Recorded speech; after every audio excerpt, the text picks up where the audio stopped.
Kaya may tanong ako, anong tawag mo sa akin? Kulit. Bakit ako kulit? Hindi, sabi ko, pasok ng pasok, hindi kulit. Wala pang name kasi si Sir eh. Hi guys! Papunta kami ngayon sa Arabella. Third na punta na namin to sa Arabella. And pang 5th attempt ko na to sa video. Lagi nakakalimutan mag-record. Naninibago pa rin kami. Hindi ka kasi nag-practice. Yeah, pinapagalitan na ako ng kasama ko. Ano ba yung Arabella? Para sa akin, ano siya? Isa siya pinaka-masarap na restaurant. Italian restaurant. Sa Liliw, Laguna nga pala siya. And at the same time, papunta namin doon. If familiar kayo sa Alpombra, safe to assume na isa siya sa parang Havayanas ng lolo't lola natin. Liliw, Laguna is kilala din sa gawaan ng Alpombra. Punta kami ngayon ni Dennis doon and isa sa proof na masarap talaga sa Arabella. Willing kaming dayuhin siya ni Dennis. 74 kilometers. Layo. 1 hour Layo. and 42 minutes na drive. Willing kaming i-drive yon para lang Willing ako. I mean, willing si Dennis i-drive yon. Meaning to say, masarap talaga yung kakainin namin. Papasok na kami ng SLEX and start na kami ng B-roll. B-roll.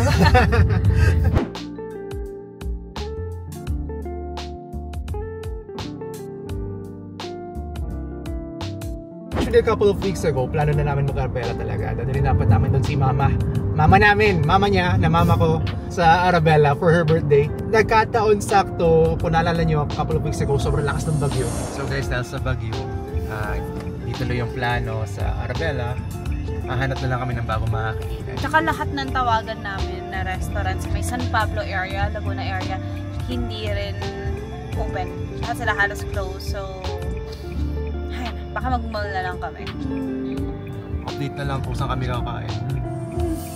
Acceptable next na sila, walang makapunta talaga ng mga employees nila sa Arabella and all of the other restaurants din. At least today, bukas na siya, pero medyo kinakabahan ako ng onte kasi medyo dumudura-dura na naman yung langit. Kung mapapansin nyo, medyo basa yung screen ko ngayon kasi medyo umuulan-ulan ng konti. Ayan o, may konting ulan na naman. So medyo kinakabahan lang ako ng konti. Wala naman natang bagyo, parang wala namang forecast ng bagyo. So, at saka parang maaraw ng konti doon lang ngayon. Baka makakita kami ng rainbow. Sana makakita kami ng rainbow ang vlog namin, di ba? Ang saya nun, di ba? Ano ba? Pag maraming salabida, alam na. Nasa Los Baños na kami. May bumibili kaya? Oo. Marami. Kami nag-stop kami dyan dati ng bata ako para lang ibili ako ng salmabida ng nanay ko. Yung sa amin nga, interior lang ng gulong. Province na, it's very province. It's very nature.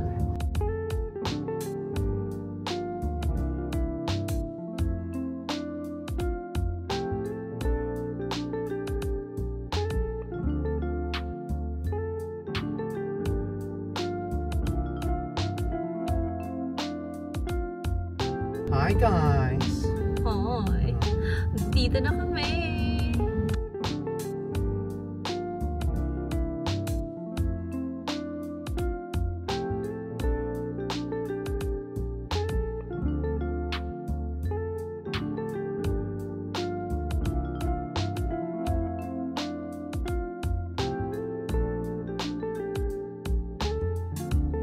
So, kakain na dapat kami pero medyo puno. Pangatlo pa kami. And nabasa namin doon, cash lang sila ngayon. Sira daw yung terminal nila. POS terminal. So, maghahanap kami ngayon ng pag-withdrawhan. Sabi ng mga locals dito, ano daw, sa 7-Eleven or Mercury, may ATM.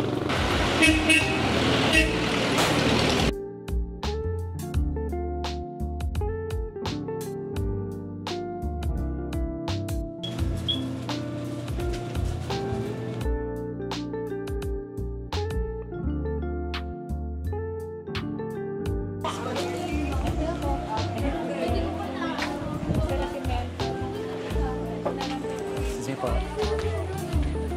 Nakita ka ba? Tira ka ba? Ito, Alpombra. Ayan ba yun? Oo nga, may ganyan nga lola ko dati. At sila mama. Ayan. Okay, alam ko na ibig niya sabihin ng Alpombra. Look, babe, oh. Alpombra. Alpombra. Oh, wala si Havayanas dyan. May Japanese Alpombra pa nga eh. Mga ganito, yung gantong style na parang braid. Baka Japanese yun. Tingin? Ayan. O, diba? Kita. Ganito sinasot ng lola ko dati. Kaso yung ano niya, yung ganito niya, yung sa may... Talampakan? Bukol. Gyudon. Bonyon? Bunyon. Gyudon. Bonyon. Bonyon. Kaya hindi nakakapasok din yung paa ni lola dito. Siya na masikip? Oo.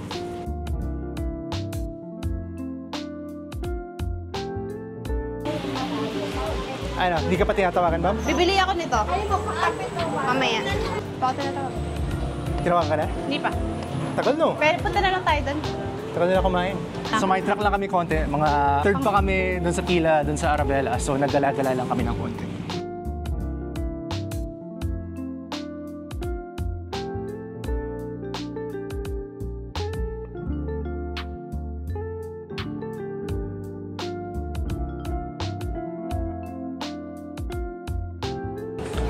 Low ceiling talaga, guys. Yo. Matangkad ka. Ang hirap ng buhay dito. I think isa na yung sa charm nila. Ano? Parang, alam nila, uy, yun ba yung restaurant na ano? Yung mapayuko ka, yung mauuntog ka. So, isang pizza, isang pasta, tapos isang protein. Okay. Ready to order.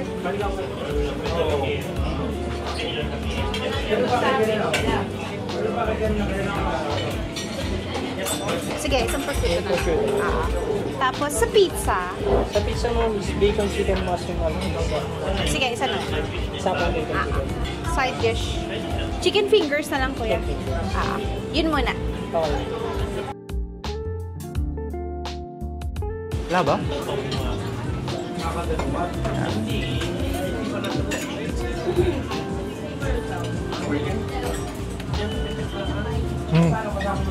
Sarap siya. Lasang-lasa ko yung truffle.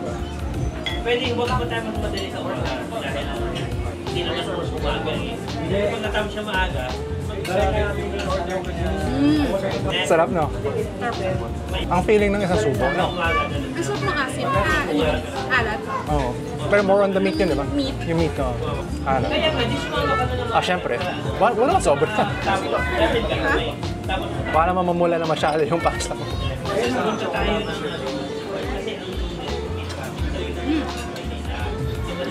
Sarap. Masarap ng anghang. Nung dinagdagan ko ng ano? Chili flakes. Wala lang. Chili powder. Sarap na kain mo. Sarap. Maalat-alat tong prosciutto. Well, dapat kasi cured siya. Cured meat naman talaga siya. Sarap na kain. Sarap.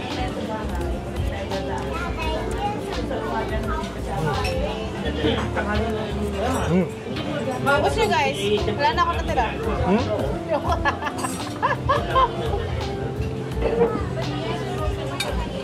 Amara, masarap din ito.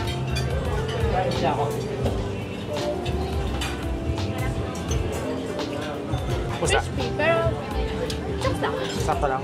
Nothing special? Parang kayang gawin kahit saan.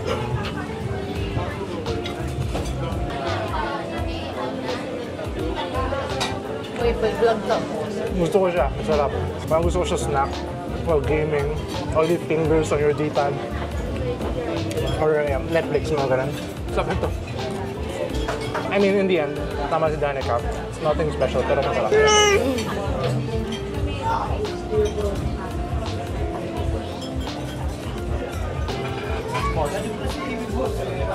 Diba, sinabi ko kanina, usually yung style dito sa Arabella is more on yung mga mamalus, bonas, amare. This one leans more towards American style pizza. Medyo mas makapal yung breading. More on Domino's or Angel's pizza style. Masarap naman siya, pero since medyo random nga yung pagkuha namin sa pizza, tinanglan namin ko na yung bestseller. Ito yung bestseller nila. Masarap din naman, pero I guess yung bestseller isn't what would sell best to us. Posture lang. Sarap.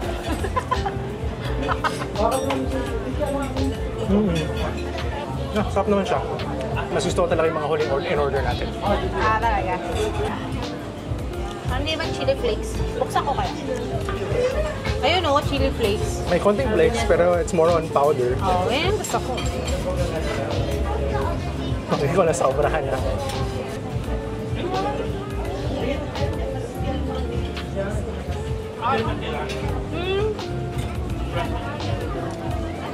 Kaya, tama sila yun. Nothing special. Masarap so far yung pasta. Pero dati masarap yung mga in-order namin. Best seller nila yun.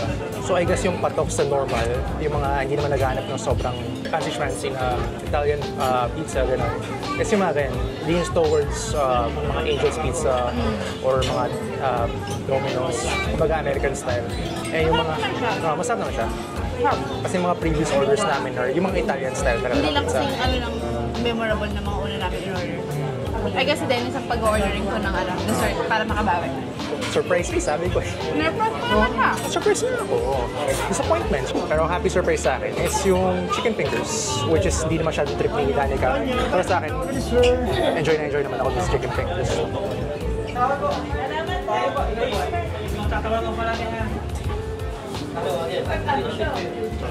Triple decker. Triple decker.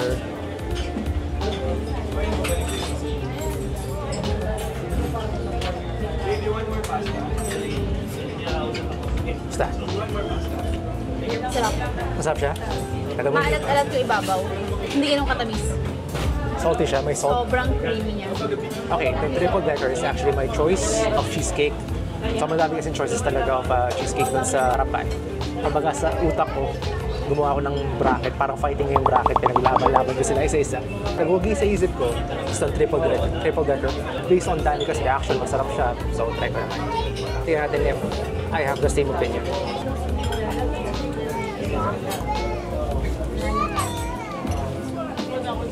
Ang dami nangyayari. May saltiness siya, may sweetness, tapos mabigat din siya, very creamy. Medyo chunky siya. Wala namang mani-mani. But it's good, it's really good. I think the price was 170 pesos. For the price, for the taste, for the amount, I think it's definitely worth it. Meron pa anong maganda rin yung presentation. Meron yung parang mga chocolate powder dito na sisimutin ko. Yan, purin natin lahat.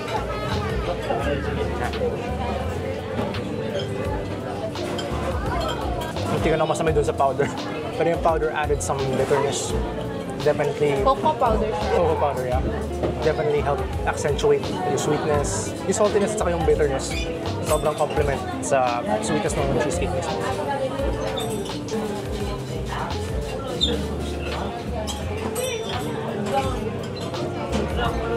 Happy. Thank you.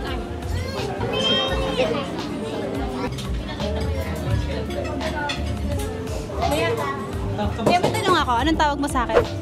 Kulit. Bakit ako? Hindi, sabi ko, pasok ng pasok, hindi kulit. Wala pang name kasi si Sir eh. Thank you po, Mama. Salamat. Kulit?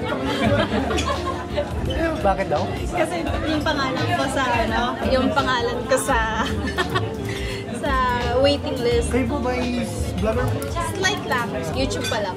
Ano pong pangalan? Then Dandun. Sige, para ipalo po ng Arabella po. Sige. Then, Dandun. kaya nga po, Ma'am. So, pumasok kasi kagad ako. Kailangan, may pila pala sa reservation. So, nakita ko, nakasulat pangalan ko. Tapos nakalagay, Colette. Kasi ang kulit mo. So, yeah. Totoo yan, makulit siya. Thank you. Thank you. Ice cream. Excuse me, ice cream. Cute. Thank you. Thank you, Ma'am. Thank you, Kuya Mark. Iba naman. Kuya, bibili lang kami dun, ha? Okay na po, ito mo. Thank you. Tara kulit. Hoy.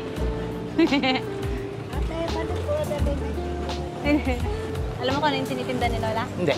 Yung bibingkang Ay, abnoy. Kasi puro itik din dito sa Liliw. Maraming rejected na or hindi natuloy sa pagka-itlog. Sana marami pang ma-reject para lumaki ang industriya nila. Ay, masarap yun. Yun yung hindi ko maintindihan eh. Yung sa Taiwan, yung sticky tofu kaya ko, nababahuan si Danica. Pero yung... Kaya ko rin naman. Pero yung bibingkang abnoy, hindi ko kaya. Pero tapos doon ako nababahuan. Si Danica naman gustong-gusto yun. So hindi ko maintindihan.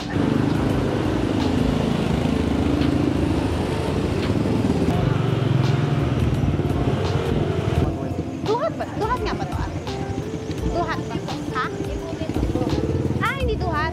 Sorry, mali pala. Ano pala yan? Anong tawag? Iputi po. Salamat tatay. Mali ako. Iputi pala yun. Hiling mo sa duhat pero hindi mo alam yung tsura ng duhat. Mukha kayong duhat. Ayun, Nora. Nakahanap ka? Ate. Dalawa na ate. Ganito pong color? Tsaka isang white na 7 din. Paborito kong brand to. Bata pa lang ako. May pambata nga nito.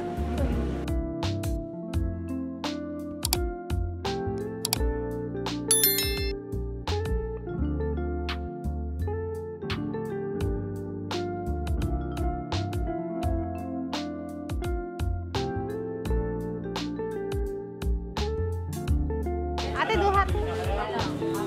Magkano nga to, ate? Lahat, ito, isang ganito. Wala na, yan lang. Ganun ba yun? Ubusin mo yan, Bob? Oo naman, paborito ko yan eh. Todo mo na yan, ate.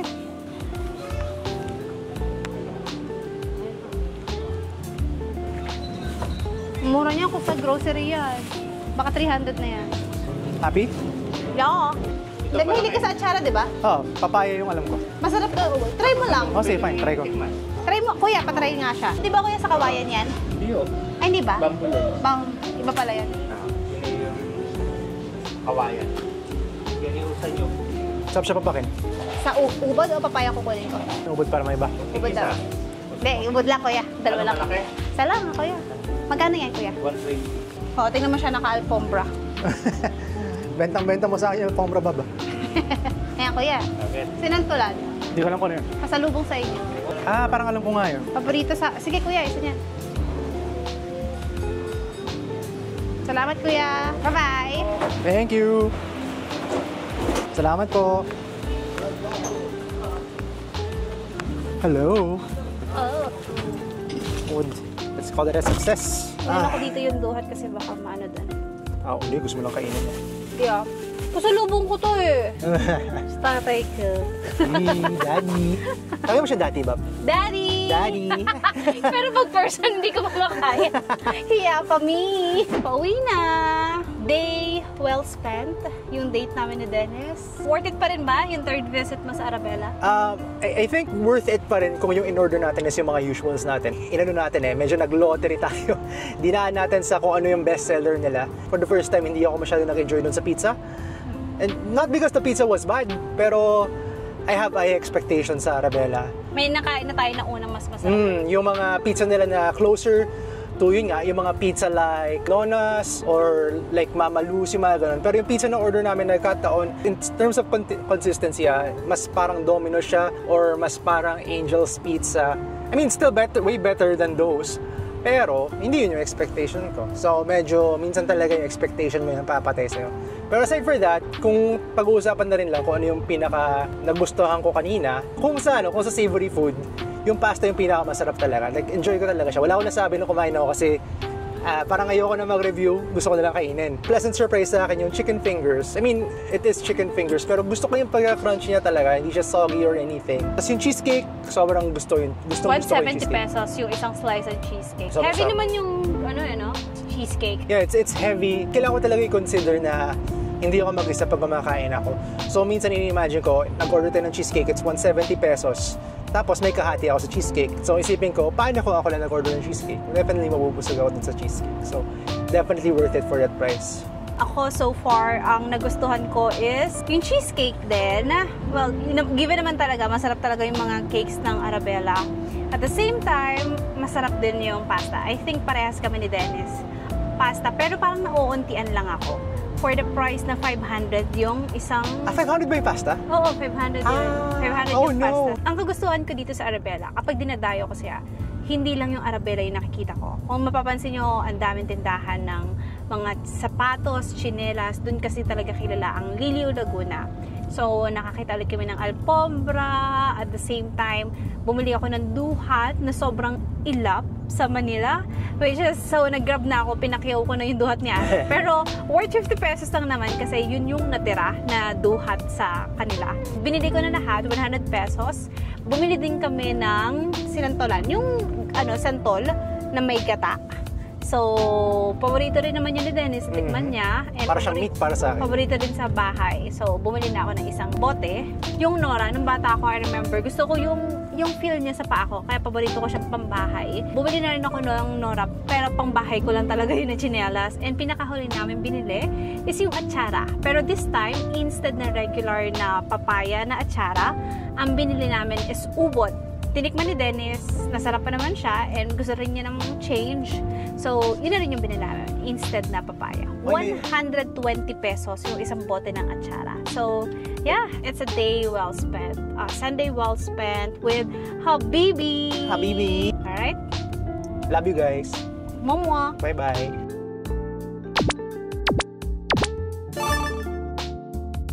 Sikat yung bakery na yun, Liliw Bakery dito sa Laguna. Isang roll is, I think, nabanggit ni ate, 120, Mura 170. I'm not sure. 120 yata.